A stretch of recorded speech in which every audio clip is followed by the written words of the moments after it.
절입니다. 자라나는 식물 속에서 가장 어리고 여릴 때 어쩌면 가장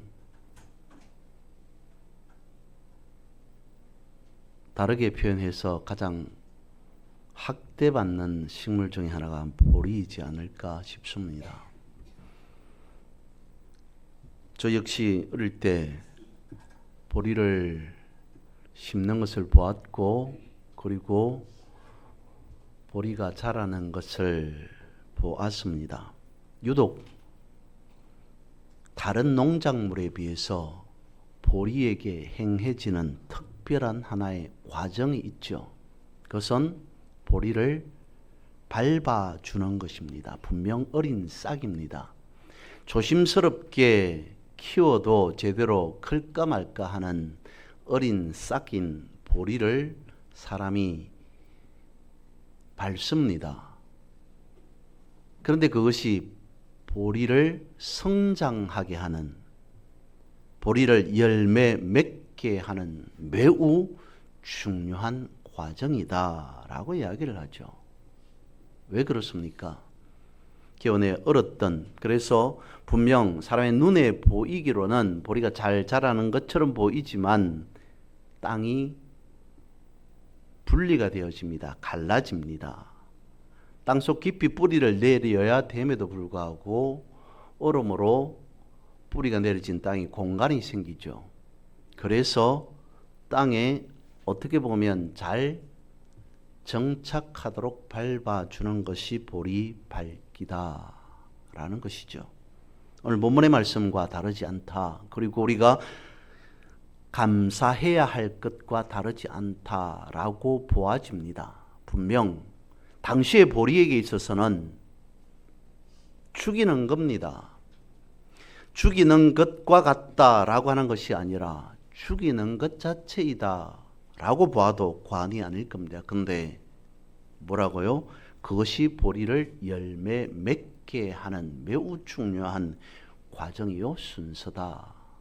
감사 우리가 외치고 선포하지만 정작 고난 앞에서, 환난 앞에서, 어려움 앞에서 하나님 그럼에도 감사합니다. 이것이 내 인생에 다시 재도약할 수 있는, 성장할 수 있는, 성숙할 수 있는 계기가 되어집니다. 누가 그렇게 말할 수 있겠습니까? 보리를 생각하면서 오늘 본문의 말씀을 상고해 봅니다. 사무엘상 12장이라고 하는 말씀은 성경에서 보여주고 있는 매우 중요한 하나의 부분이라고 볼 수 있습니다. 이스라엘 나라 역사 가운데에서 사사라고 하는 시대가 끝이 나고 다시 왕이라고 하는 사사시대와 왕정시대를 가르게 되어지는 부분이 사무엘상 12장이라는 것이죠. 이스라엘 백성들이 하나님 앞에 왕을 요구합니다.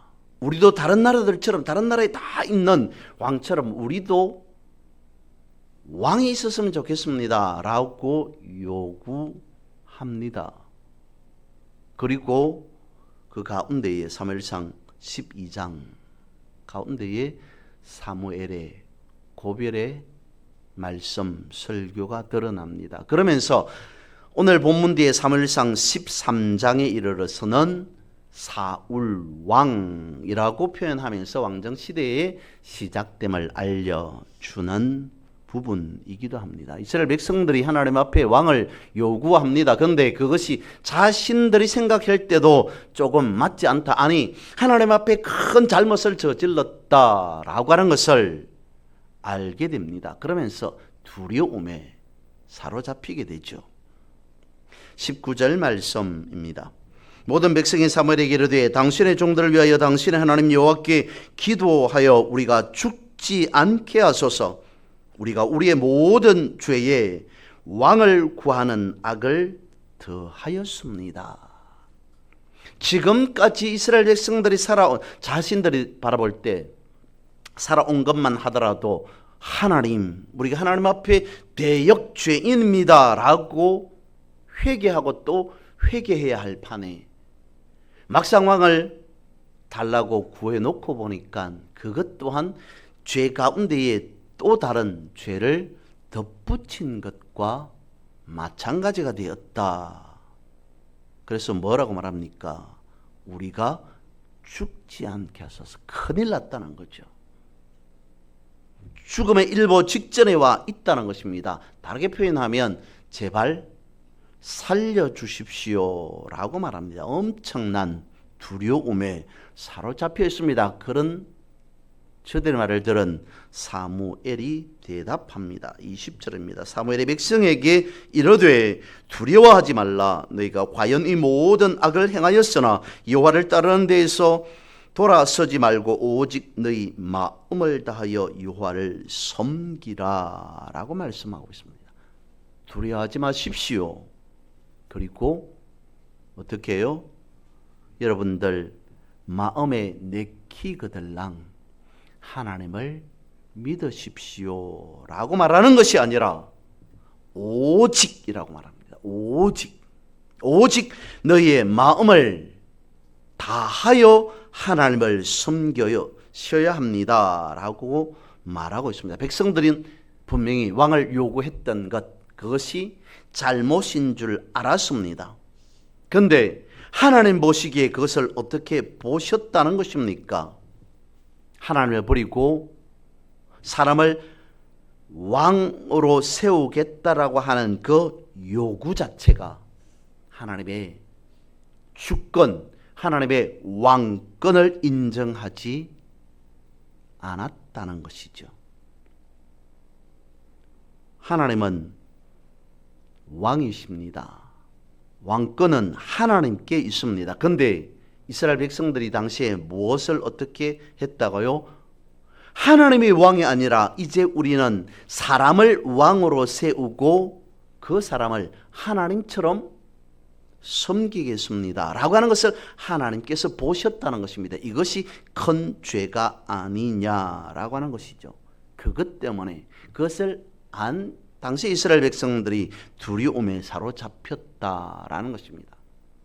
그러면서 사무엘과 더불어 하나님은 저들의 마음을 보셨습니다. 저들의 마음속에 무엇이 있었겠습니까? 욕심이었다는.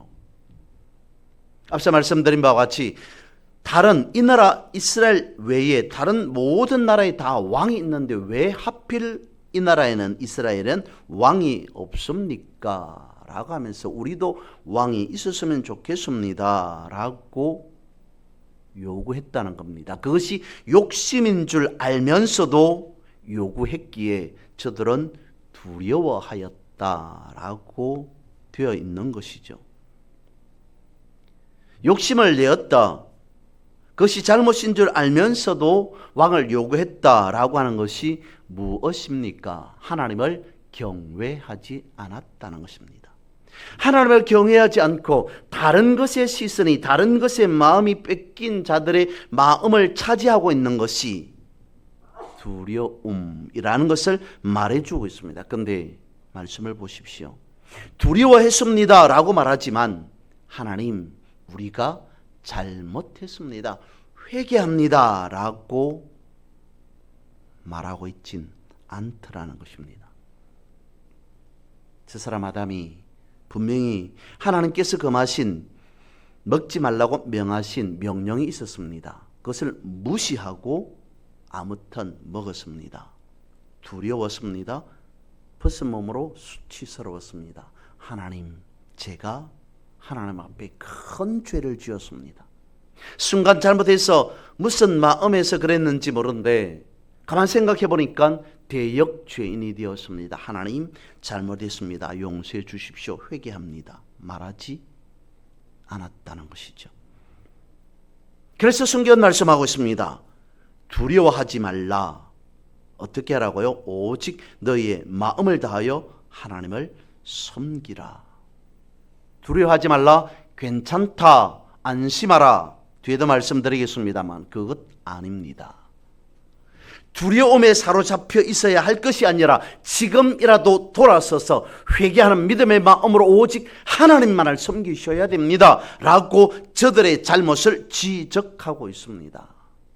마음을 다해 하나님을 섬기라 라고 말하고 있습니다. 그럼에도 저들은 여전히 두려움에 사로잡혀 있었습니다. 그럼에도 저들은 여전히 마음에 욕심을 내려놓지 않았습니다. 그런데도 성경은, 아니 그런데도 하나님은 어떻게 보십니까? 22절입니다. 여호와께서는 너희를 자기 백성으로 삼으신 것을 기뻐하셨으므로 여호와께서는 그의 크신 이름을 위해서라도 자기 백성을 버리지 아니하실 것이요. 하나님의 하나님 되심, 하나님의 사랑, 하나님의 은혜, 하나님의 자비라고 하는 것이 이스라엘 백성들에게 각인될 만큼 우리가 이렇게 큰 죄를 지었는데 감히 왕을 요구하지 말아야 할 우리가 하나님 앞에 왕을 요구했음에도 하나님은 우리를 이와 같이 버리지 아니하시는구나. 하나님께서 우리를 생각하고 바라보실 때 기뻐하시는구나 라고 하는 것을 제대로 알았다면 저들은 어떻게 했을까요? 하나님께서 말씀하고 있습니다. 버림받을까 봐 두려워하고 있는 저들에게 아니다, 버리지 않을 것이다 라고 말하고 있습니다. 왜 그렇습니까? 하나님께서 친히 이스라엘 백성들을 자기 백성으로 삼으시사 기뻐하셨기 때문이다 라고 말씀하고 있습니다. 이렇게 하나님은 사람을 사랑하셨습니다. 이스라엘 백성들을 사랑하셨습니다. 그런데 이것이 이스라엘 백성들에게 만족을 주진 못했던 것 같습니다. 저들은 여전히 욕심에 사로잡혀 있었다는 것이죠. 어떤 것에 근거해서 그렇게 말하느냐. 오늘 본문의 앞의 상황으로 돌아가 봅니다. 사무엘상 12장 12절 말씀입니다. 너희 하나님 여호와께서는 너희의 왕이 되심에도 불구하고 너희가 내게 이르기를 아니라 우리를 다스릴 왕이 있어야 하겠다 하였도다. 성경이 말씀하고 있습니다. 하나님의 주권, 하나님의 왕권, 하나님의 하나님 되심, 하나님은 왕이시다라고 하는 것을 이스라엘 백성들이 알고 있었습니다.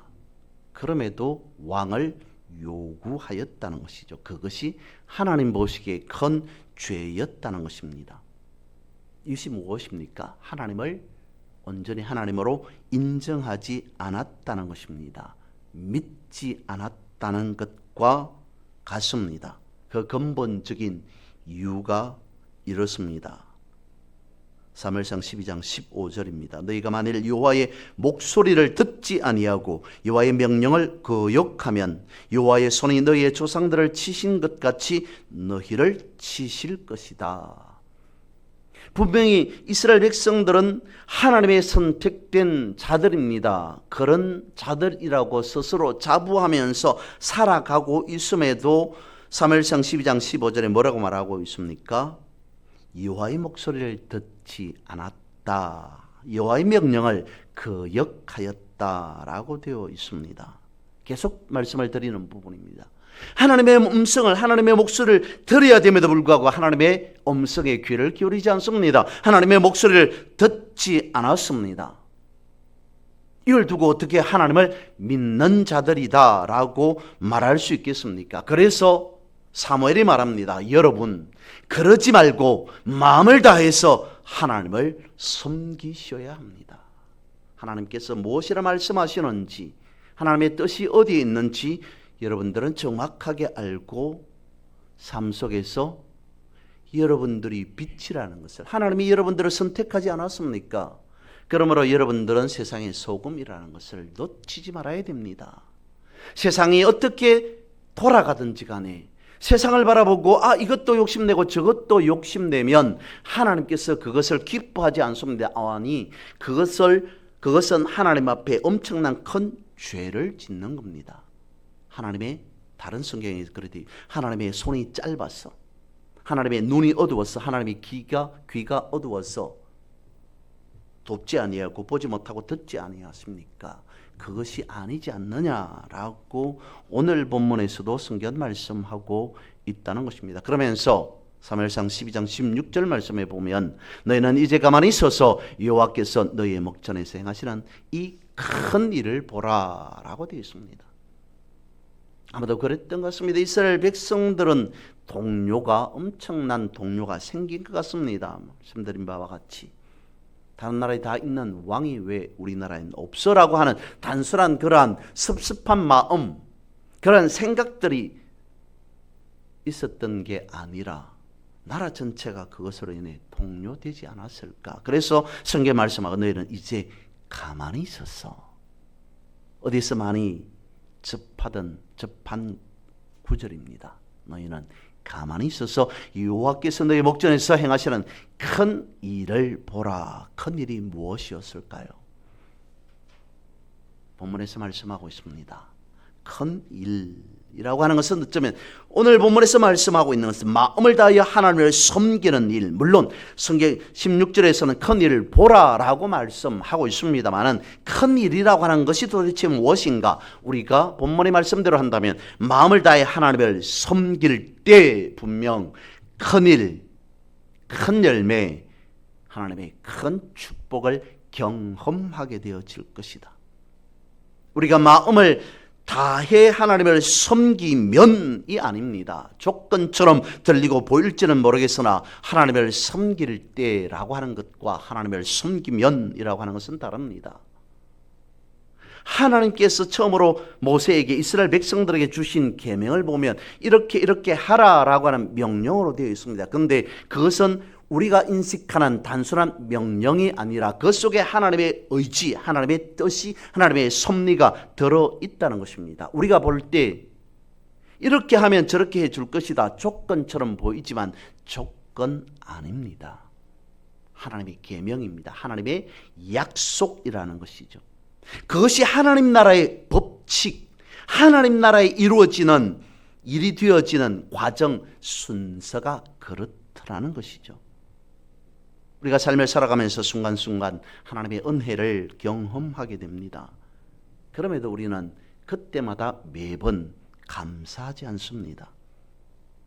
우리는 생각합니다. 어쩌다가 그렇게 되었겠지. 흔히 말하기를 죄송합니다만 재수가 좋아서라고 생각합니다. 아니면 내가 이만큼 수고하고 노력했으니 수고한 결과로, 노력한 결과로 이런 것이 있는 거겠지라고 생각하면서 살아갑니다. 그러다가 문제가 생깁니다. 내가 원치 않는 어떤 일이 발생하게 되어집니다. 그때에 하나님 앞에 우리는 요구합니다. 이것이 조건입니다. 살아가면서 순간순간 하나님의 은혜를 경험하지만 그 가운데서 감사하지 않습니다. 그러다가 어떤 문제가 생겼습니다. 혹은 내가 원하는 것이 제대로 이루어지지 않습니다. 그때 하나님 앞에 요구합니다. 기도합니다 라고 말씀드리지 않고 요구합니다 라고 말씀을 드렸습니다. 그것이 조건이라는 거죠.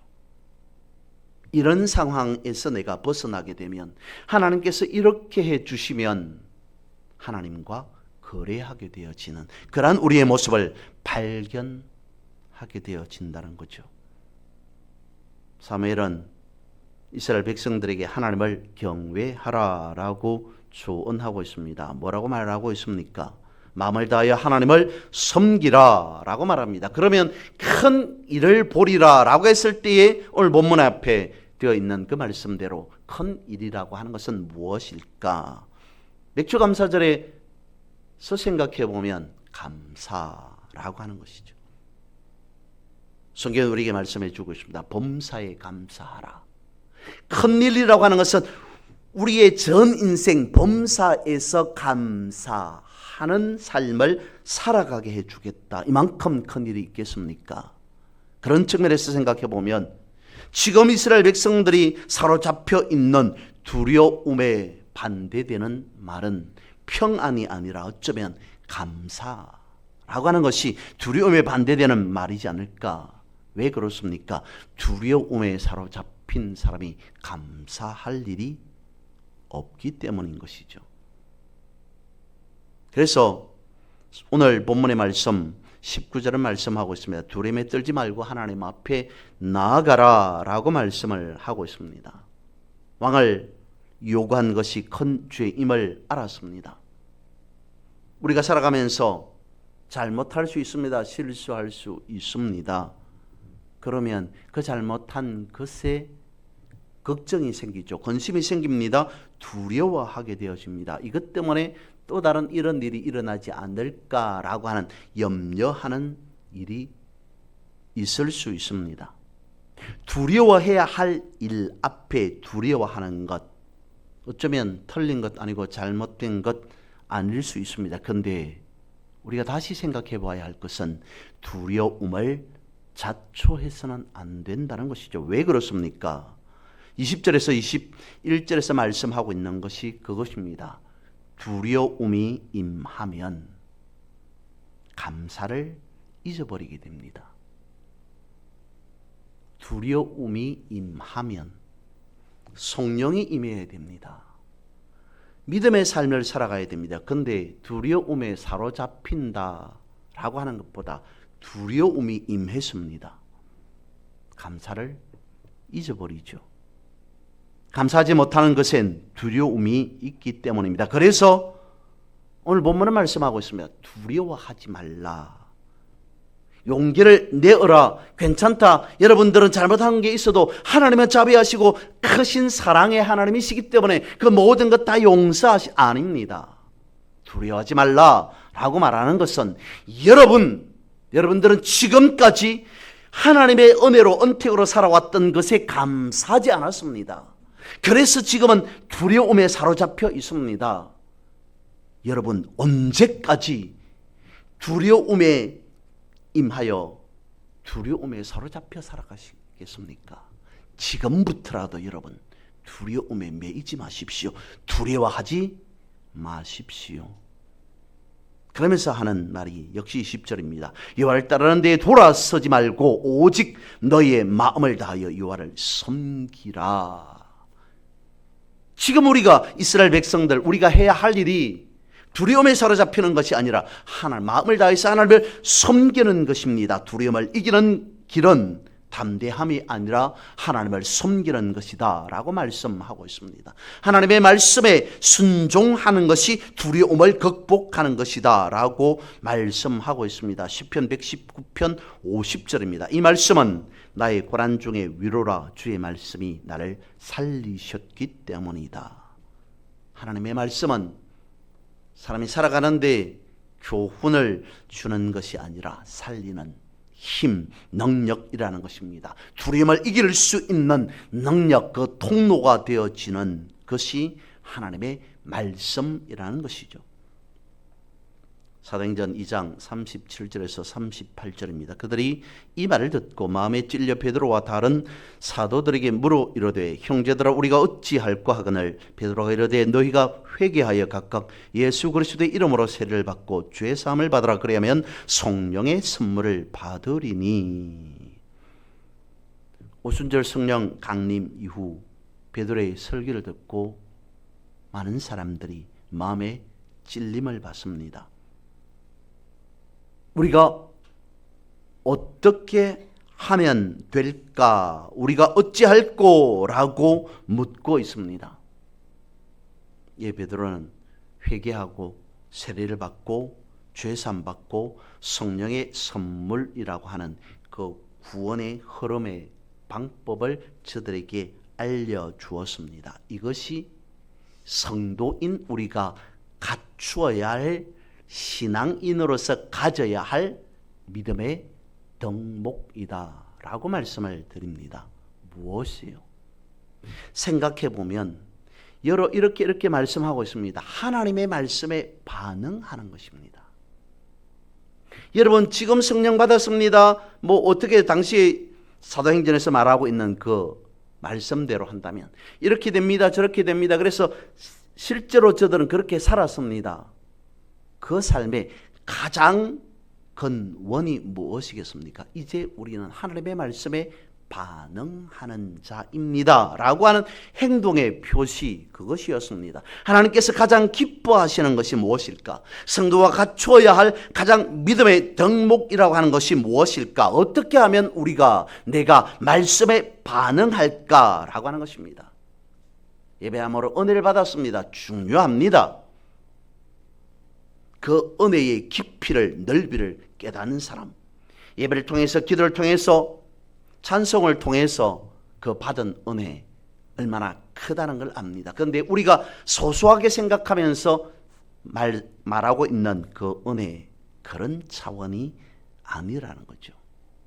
하나님의 말씀에 반응한다는 것은 우리가 그 말씀에 그대로 살아가는 것을 의미합니다. 마치 내가 어디가 아픕니다. 다쳤습니다. 그러면 약을 먹습니다. 다쳤음에도 아픔에도 괜찮겠지. 물론 어느 정도 아프고 견딜 수 있으면 그럴 수 있습니다만은, 이것은 이런 약을 먹지 않고 이것은 병원에 가지 않으면 안 돼라고 판단함에도 불구하고 우리가 내버려 둡니까? 그렇지 않습니다. 아프거나 다치면 당연히 의뢰히 반드시 분명히 약을 먹고 병원에 가는 것과 같이 말씀에 대한 반응도 이와 같아야 한다는 것입니다. 그래서 감사가 없다는 것은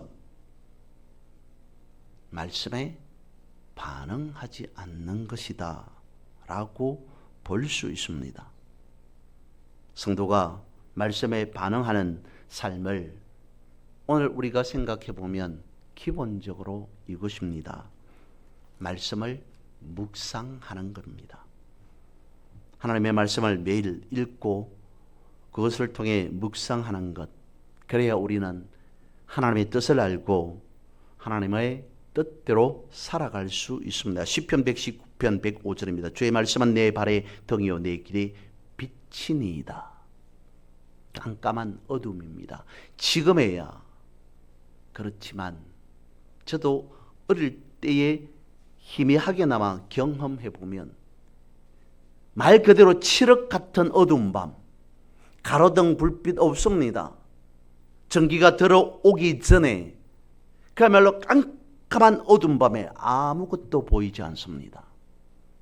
조금이라도 앞이 밤에 보인다는 것은 어디인가 무엇인가 달빛이든 무엇이든 빛이 있다는 겁니다. 근데 구름이 끼고 어떻게 하면 날씨 때문에 완전히 깜깜한 상태, 전혀 앞이 보이지 않습니다. 내 바로 눈앞에 거대한 바위가 있을지라도, 내가 한 걸음만 내디디면 바로 그 앞이 낭떠러지일지라도 보이지 않습니다. 그런데 성경 말씀하고 있습니다. 주의 말씀은 내 발의 등이요 내 길의 빛입니다. 말씀이 아니면, 그 말씀이 내 길을 비추지 않으면, 희미한 것 같을지라도 그 빛이, 하나님의 말씀의 등이 내 인생을 비추지 않으면 우리는 단 한 발자국도 어떤 일이 일어날는지 아무것도 모르고 나아가는 칠흑 같은 밤 길을 걸어가는 것과 같다. 아니, 하나님 없어도 세상 사람들을 보면 어쩌면 나보다 더 잘 먹고 잘 살던데, 성경 말씀하고 있습니다. 생명의 성령의 법이라고 말하고 있습니다. 잘 먹고 잘 살아가는 것, 우리도 원하는 것입니다. 우리도 기대하는 것입니다. 소망하는 것입니다. 하지만 그 가운데 진실로 우리가 발견해야 될 것, 깨달아야 될 것, 그것이 무엇인가? 생명의 성령의 빛, 그것이 우리 안에 있느냐? 나름대로 성공하고 이름 있는 자 주변을 보십시오. 그 사람을 보면 얼마나 가진 자로서 우리가 바라볼 때 부러운 삶을 살아가고 있습니까? 하지만 그 속을 들여다보십시오. 아니, 그 사람이 그만한 위치에 가기 전까지의 과정을 바라보십시오. 하나님 앞에 정직하게, 온전하게, 그 어떤 것도 양심에 끓이지 않으면서 하나님 앞에 당당하게 나는 이만큼 성공하였노라 말할 수 있겠습니까? 자본주의 사회에서 그러기란 드뭅니다. 그러면 내가 노력하지 않아서 가난하다는 것, 그것을 두둔하는 것이 아니라 하나님 앞에 온전한 믿음의 삶을 살아가는 데 있어서 부족하고 연약함, 그것은 어쩌면 하나님이 주신 나에게 주신 믿음의 양심이요, 믿음의 뜻대로 내가 살아왔다는 증거일 수도 있지 않을까라는 것입니다. 그것은 하나님의 말씀을 내 길에 내 앞에 빛으로 등으로 삼았기 때문이지 않을까라고 하는 것이죠. 두 번째로, 우리가 잘 아는 하나님의 말씀에 반응하기 위해서는 성경 말씀하고 있으면 데살로니가전서 5장 17절에 뭐라고 말씀하십니까? 쉬지 말고 기도하라. 성경에 이런 말씀이 나올 때마다 이렇게 저렇게, 이런 말씀을 들을 때마다 이렇게 저렇게 말씀을 드렸습니다만 매번 생각합니다. 도대체 쉬지 말고 기도해야 하는 삶, 그 삶은 어떤 삶일까? 이렇게 생각하고 넓게 생각하고 포괄적으로 생각하고 광대하게 생각해 보더라도 사람이 쉬지 말고 기도할 수 있는 삶은 없을 것이다. 그래서 이것은 저것이지 않을까, 저것은 이것이지 않을까, 이렇게 꼬고 저렇게 꼬아서 생각해 보더라도 풀어지지 않습니다. 왜 그렇습니까? 쉬지 말고 기도하라, 범사에 감사하라, 항상 기뻐하라, 이것이 하나님의 뜻이다라고 말씀하고 있습니다. 하나님의 뜻이다라고 말하지 않았다면 예수님께서 이 땅에 오셔서 천국이 무엇입니까? 하나님 나라가 무엇입니까? 라고 했을 때 이런 비유로 저런 비유로 말씀한 것과 같이 쉬지 말고 기도하라는 것도 하나님께서 우리에게 비유로서 말씀해 주신 것이지라고 유연하게 받아들일 수 있겠습니다만 하나님의 뜻이다라고 못을 박아놓고 있습니다. 쉬지 말고 기도하라는 것은 기도를 우리의 삶의 호흡처럼 여겨라 라고 하는 것입니다. 항상 기도를 놓치지 말라라고 하는 것입니다. 여러분, 내가 생각할 때 하나님께서 나를 만약에 우리 스스로 생각할 때 나를 어느 정도 생각지 않아도 괜찮겠다라고 하는 그 기간은 어느 정도 되어질까요?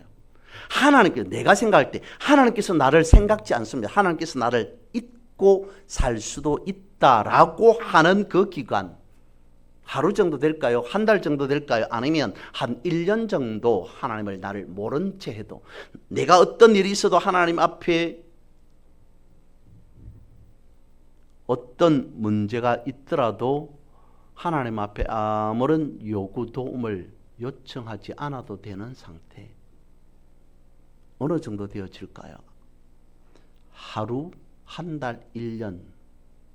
우리는 생각합니다. 잠시라도 하나님은 나를 지켜주지 않으면 안 된다라고 우리는 생각할 겁니다.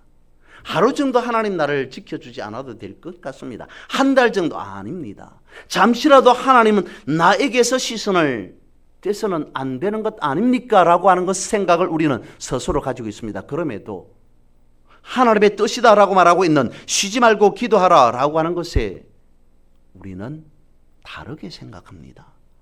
하루 정도, 한 달 정도 바쁘면 바쁠 때 굳이 우리가 기도하지 않아도 라고 생각합니다. 그런데 성경 말씀하고 있습니다. 기도를 쉬는 것이, 뒤에다 말씀을 드리겠습니다, 죄다라고 말씀하고 있죠. 왜 그럴까요?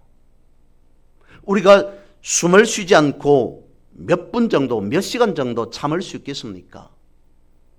아니, 그냥 이렇게 있으면 어느 정도 숨을 참는다 하더라도 숨이, 나도 모르게 숨이 들어옵니다. 그런데 물속에 있습니다. 물속에서 내가 숨 쉬지 않고 얼마만큼 견딜 수 있을까요? 몇 분, 몇 시간 정도 견딜 수 있겠습니까? 아니, 몇 초밖에 우리는 아무것도 없는 상황에서 맨몸으로 물속에서 몇 초밖에 있을 수 없습니다. 쉬지 말고 기도하라 라고 하는 것.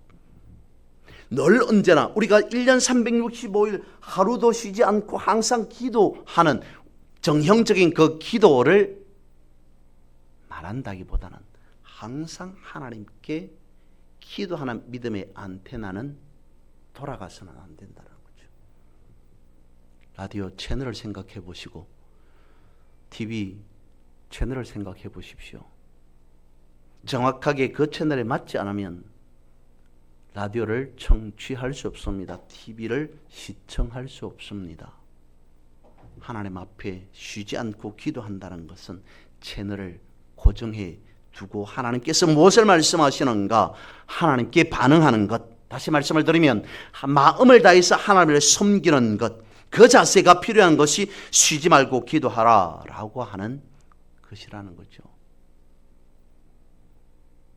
오늘 맥주감사 주일에 생각해 볼 수 있는 세 번째라고 하는 것은 감사하는 마음이지 않을까 싶습니다. 시편 103편 2절입니다. 내 영혼아 여호와를 송축하며 그의 모든 은택을 잊지 말지어다. 기도하지 않는 삶 속에 감사, 찬송하는 삶이 이어지겠습니까? 감사하지 않는 삶 속에서 하나님의 뜻이 무엇인지를 아는 삶이 되어지겠습니까? 하나님이 기뻐하시는 것을 아는 자는 시편에서 성경에서 말씀하고 있는 바와 같이 당연히 하나님을 송축합니다. 하나님의 은혜 앞에 감사하게 되어지죠. 그리고 마지막으로 오늘 본문의 22절에서 25절에 있는 말씀을 보면 하나님은 하나님을 믿고 돌이키는 자에게 은혜를 주셔서 감사의 삶을 살게 하신다라는 것입니다. 사무엘은 두려움에 사로잡힌 이스라엘 백성들에게 하나님의 성품과 약속을 상기시켜 주었습니다.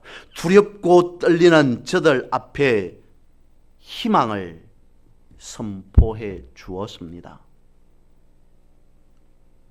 이것을 예를 들어서 생각해 보면 열왕기상 19장에 있는 엘리야의 모습, 당시에 엘리야는 낙심 중에 있었습니다. 그가 말하기를, 생각하기를 그가 로뎀나무 아래에서 죽기를 위하여 이르되 라고 되어 있습니다. 그러면서 하나님 앞에 말합니다. 여호와여 넉넉하오니 지금 내 생명을 거두시옵소서라고 엘리야가 하나님께 그렇게 요구했습니다. 갈멜 엘리야가 어떤 사람입니까? 그 전에 갈멜산에서 대성을 거두었던 인물이 엘리야였습니다. 그런데 어떻게 그런 일이 있고 난 얼마 되지 않아서 엘리야라고 하는 이 믿음의 사람이, 하나님의 사람이 로뎀나무 아래에서 죽기를 위하여 하나님 앞에 기도할 수 있겠습니까? 여호와여 넉넉하오니 지금 내 생명을 거두어가 주십시오. 왜 그랬을까? 엘리야는 두 마음을 그전에는 품었던 것이 아닐까. 엄청난 믿음의 역사 그 현장 가운데 있었습니다. 주인공이었습니다. 그러면서 하나님의 역사하심을 바라보면서 내가 한 것 아니냐라고 하는 생각, 그런 교만한 마음, 오늘 본문에 있는 이스라엘 백성들과 같은 그런 마음을 어쩌면 엘리야가 가지고 있었을 것 같다는 생각을 해보았습니다. 그랬다가 돌이켜 생각해 보니까 이것이 아니다 라고 하는 생각이 들었기 때문이죠. 이세벨의 위협 앞에 그가 두려워했습니다. 이렇게는 살 수 없을 것 같습니다. 차라리 죽음이 훨씬 더 나을 것 같다라는 생각을 하게 되었습니다. 그러면서 하나님께서 그를 다시 회복시키는 장면이 성경에 기록되어 있죠. 이것은 성경에 우리에게 무엇을 말씀해 주는가? 여러분, 하나님의 말씀에 반응한다는 것은 내가 할 수 있다라고 하는 어쩌면 그러한 자신감, 그건 필요하겠죠. 하지만 교만을 내려놓을 때, 아니 이것은 내가 한 것이 아닙니다. 그 갈멜산의 엄청난 그 대사건, 하나님의 역사하심, 그것은 나를 통해서 이루어진 일일지는 모르겠지만 내가 한 것 아니다, 나로 이루어진 것 아니다 라고 하는 그것이 내려졌을 때에 비로소 엘리야는 하나님을 만나게 됩니다. 성경은 이렇게 기록하고 있습니다. 세미한 소리 가운데 거기에 하나님이 계시더라. 폭풍 같은 엄청난 불꽃 같은 그 가운데 하나님이 계실 줄 알았는데 세미한 소리 가운데 하나님이 계시더라. 나의 모든 것, 내가 한 것 아니구나, 내가 할 수 있는 것 아무것도 없었구나, 모든 것이 전적으로 하나님의 은혜이구나 라고 생각했던, 나는 아무것도 아니구나 라고 생각했던 그 어쩌면 마지막 그 순간에 이르렀을 때에 비로소 하나님의 역사하심, 그것을 성경은 세미한 소리로 표현하고 있진 않았을까? 엘리야가 마음의 감동을 받았던 것, 그것은 나는 아무것도 아닙니다.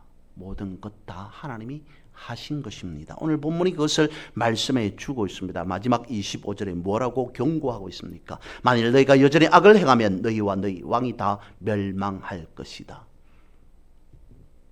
하나님은 과감하신 분이십니다.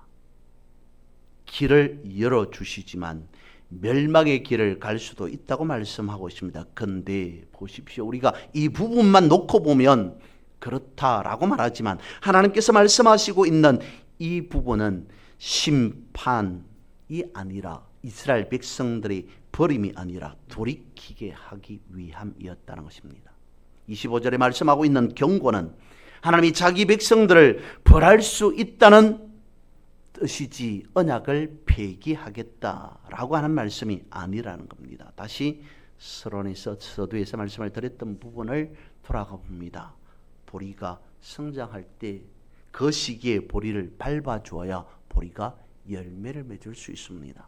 하나님께서 선택하셨습니다. 하나님께서 판단하셨습니다. 이 시점에서 이스라엘 백성들을 밟아주지 않으면 이스라엘 백성들은 영원히 멸망받게 되어진다. 본문의 말씀이 그것을 말씀하고 있습니다. 너희들을 밟겠다는 것입니다. 왜? 죽이겠다는 것 아닙니다. 언약을 폐기하겠다는 것 아닙니다. 다시 일으켜 세워서 열매 맺게 하리라. 그 가운데에 오늘 사무엘이 있습니다. 23절에 뭐라고 말하고 있습니까? 하나님, 나 한 사람이라도 기도에 쉬는 죄를 범하지 않겠습니다. 기도하기를 쉬는 죄를 범하지 않겠습니다. 기도하지 않는다는 것, 감사하지 않는다는 겁니다. 독단적으로 내가 일을 처리한다는 것입니다. 그것이 죄라는 것입니다. 무엇이 생략되었다는 것입니까? 감사가 생략되었다는 것입니다. 이 맥주 감사절 우리는 온전히 감사하지 못하게 하는 원인이 무엇인가 라고 하는 것을 생각해보고 진단해보고 내 안에 감사하지 못하는 두려움이 있다면 그 두려움을 몰아내고 그 자리에 감사로 충만케 하사 진심으로 하나님 앞에 감사하는 마음을 다해 하나님을 바라보고 경외하는, 그래서 하나님의 크신 자비하심과 위로하심과 은혜와 축복을 누리며 살아가는 여러분 되시기를 주님의 이름으로 선포하고 축복합니다. 기도드리겠습니다. 거룩하신 하나님,